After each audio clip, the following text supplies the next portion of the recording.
Okay folks, it is finally time to see if my package that I received is actually the fuel pump or the correct fuel pump for the C3. It has been a waiting nightmare for myself because I've been so excited to hear this thing turn over and pop off, and of course we ran into a couple of snafus along the way. So let's go ahead and get this thing opened up and make sure that this is going to be correct as far as the plugs go. And if this works out, I'd recommend this for sure over going with an OEM fuel pump because you would save yourself about 200 bucks at least plus tax. So this is the fuel pump. We're going to pull this cap off here. Looks like the plug is the same. So this is going to be a direct fit as far as I can tell, which is great. You've got a little rubber cap here for your inlet for your fuel. We're just going to put the new ring on, the grommet underneath, and we got a nice clean sock at the bottom of it. So this is going to be your pre-filter for your fuel tank. Now, if you are mechanically inclined and you're going to get into doing some tuning on these things, it's actually very simple to pull apart this housing, this mechanism, and you can purchase aftermarket fuel pumps that are going to give you a stronger flow rate. And that's going to give you either a higher fuel pressure or it's going to give you more volume of fuel to your injector. So if you upgraded your injector, you upgraded your fuel pump, and you have strong spark, and let's say you put a cam in this or a different compression, or you want to even try to figure out how you could potentially run a different type of fuel, higher octane fuel for example, you could definitely make this a performance machine. Now, that's not what this is currently. This is just going to be a direct replacement. So enough talking, let's get into actually putting in this new fuel pump. This side. So this is the old fuel pump, and this is the new. So obviously this is going to turn dirty just like this over time, but everything looks identical, which is awesome to see. Now one thing I'm catching right away that I'm going to do, I'm going to set this back down. We're going to put this here. I'll set the old fuel pump to the side. The wiring on the pump itself looks like it might be a little bit loose, this wire going onto my fuel pump. So I'm going to make sure that if I can, I'll pull this wire off, I'll squeeze it a little bit with the pliers and make sure that that contact stays as good as possible on the motor for the pump, because I don't want to have to take this apart a bunch of times. You know what? I got a little kit right here where I've got pliers that'll work just perfect. I'm going to give this, well, actually it might need a stronger, there we go. I need to get a little bit more grip strength towards the end of the needle nose to really bend that thing down. So I want to push it on there, I want to feel like it's rigid on the little contact connectors here.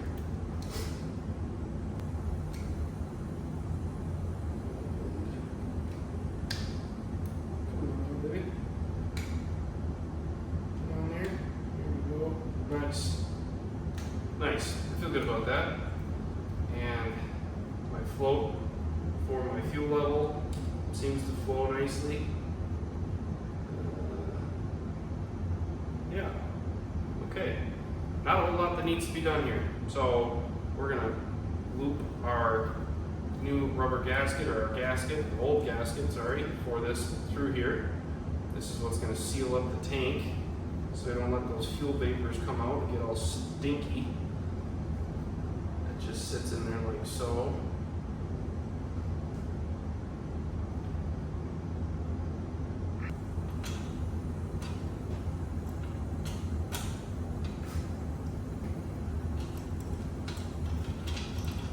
Apologize about the acoustics in here. It's super echoey. There's nothing on the walls, concrete floor. I've got the AC unit above our head, which you hear humming, so I don't have those little lapel mics or small mics hooked up, so that's something I'm going to probably have to grab to increase the quality of my filming here so that you guys can hear what I'm saying and it's a better experience to watch the videos, but we're all just doing a work in progress here on the quality of the filming. So let's get this snugged up here. It's just kind of a little bit tough to put in.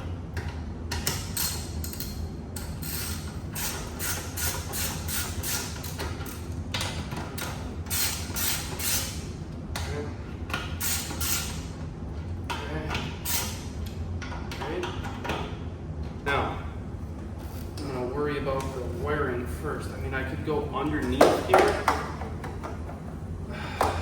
Just, that wasn't how it was done. I don't know what kind of pressure gets put on the top of this frame rail.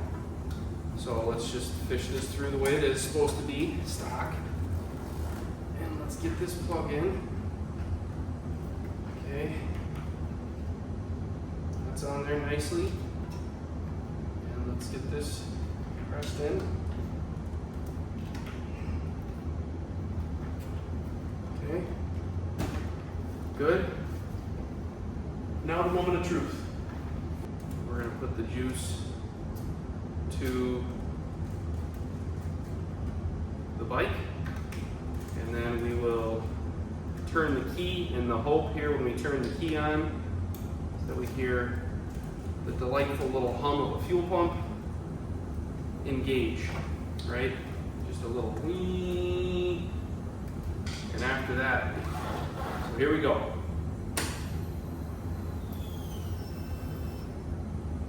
That's what we wanted to hear. We did not have that happen before, so I'm going to just go ahead and hit the starter. I think we should be able to have it fire and run.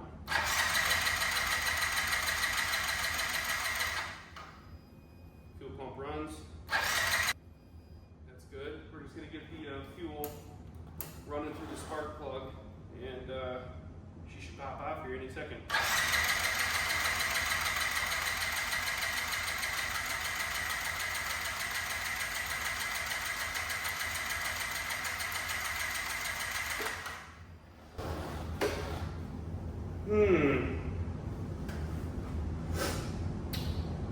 Well, our injector plugged in. Injector's plugged in. It is cranking. And I could check to just verify we're receiving spark. Fuel pump's firing. That's super major. That's what we really wanted to make sure we had resolved. Because without that, we were for sure not going to be running. So, air filters in, spark plug boot is on.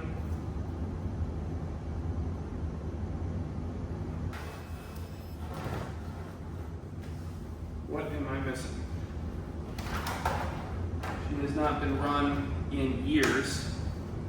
So what could we be bumping into for a problem? Let's pull the spark plug.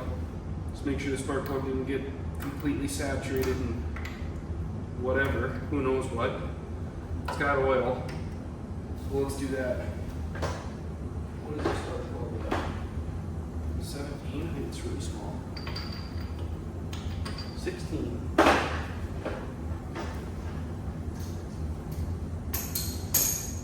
Up in a while, so I'm not gonna be too down on myself here for not getting it quite figured out yet. We're gonna get it. We're gonna get it. We're gonna get it.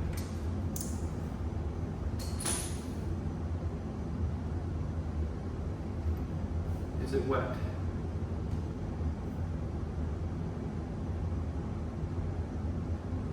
Not horribly wet.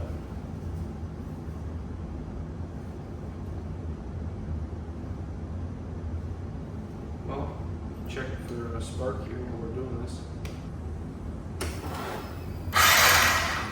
Loads of spark, so we're getting spark.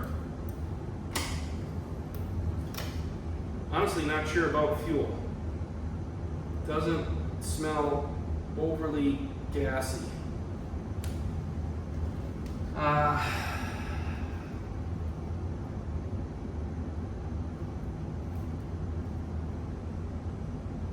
So what does that mean for us? What does that mean for us?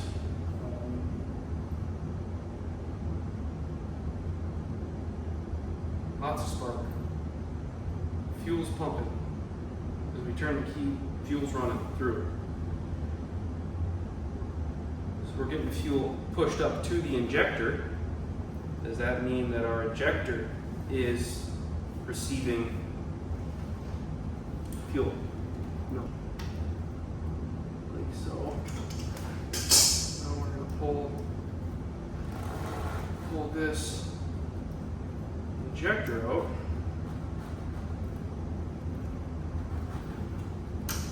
Okay. Keep the battery in healthy location. Put a little bit of paper towel below this and see if, when I'm cranking, if fuel comes out.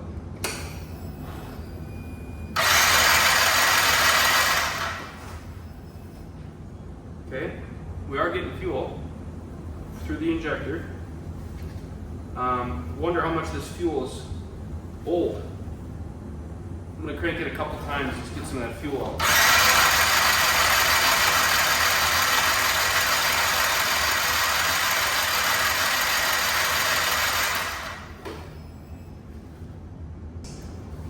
Put a little bit of brake clean down the intake port here beneath the injector and see if it will pop with that additional help of fuel. Spark plug's getting plenty of spark. The thing is lighting up like the 4th of July, so give that a good wipe off. Got a good battery, right? So good battery.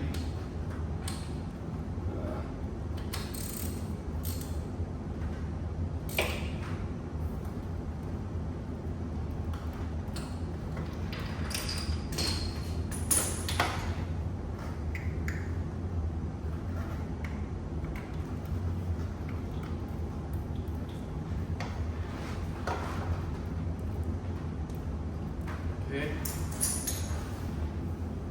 Let's get a little bit of brake clean down here.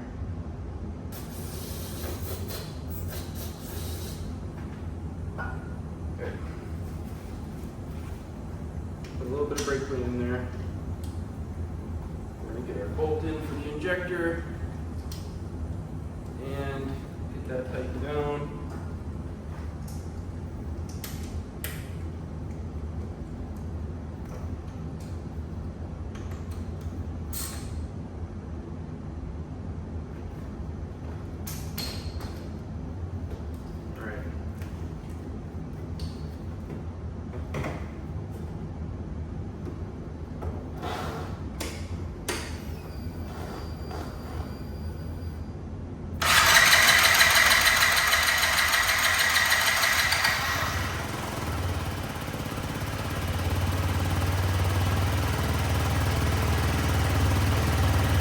Yeah.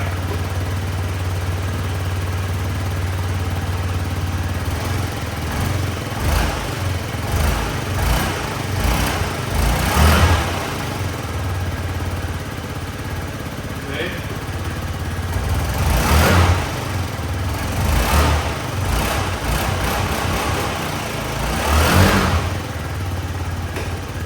Heck yeah. So what did that tell us? There's a chance I had some bad fuel still sitting in the lines, like water, talking really bad, if we couldn't get it to fire at all until I pulled the spark plug, cleaned the spark plug off, pulled the injector, ran it with the injector out, just cranking it over just to be sure. So now I guess the moment of truth would be if, when we go and start it now, if it'll pop off. Yep, that's fuel injection Yamaha right there.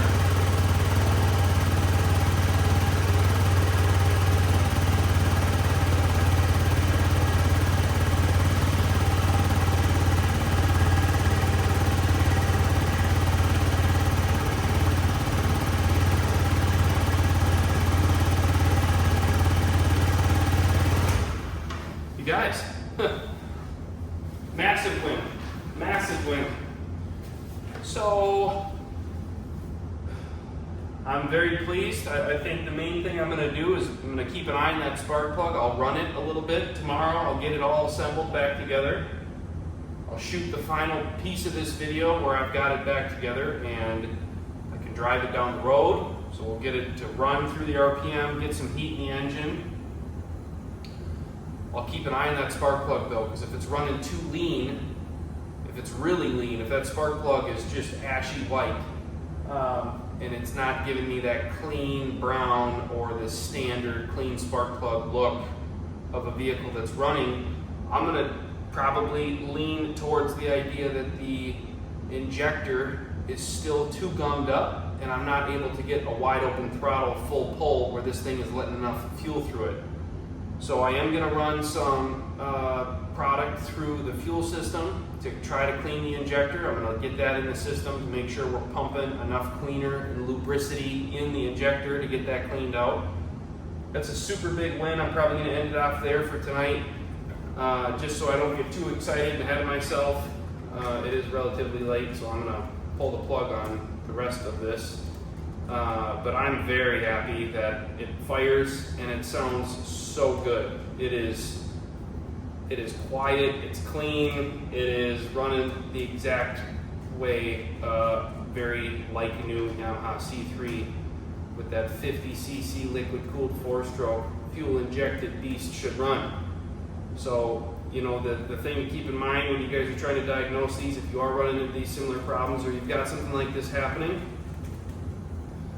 if you have the ability or you have the product, I recommend you put a little bit of some type of a fuel injector cleaner. Anything from Yamaha I would run in the fuel tank. So there is Ring Free, that's a 2-stroke product. I don't think that's a 4-stroke product, but there's a fuel conditioner and stabilizer. I put that in the fuel tank.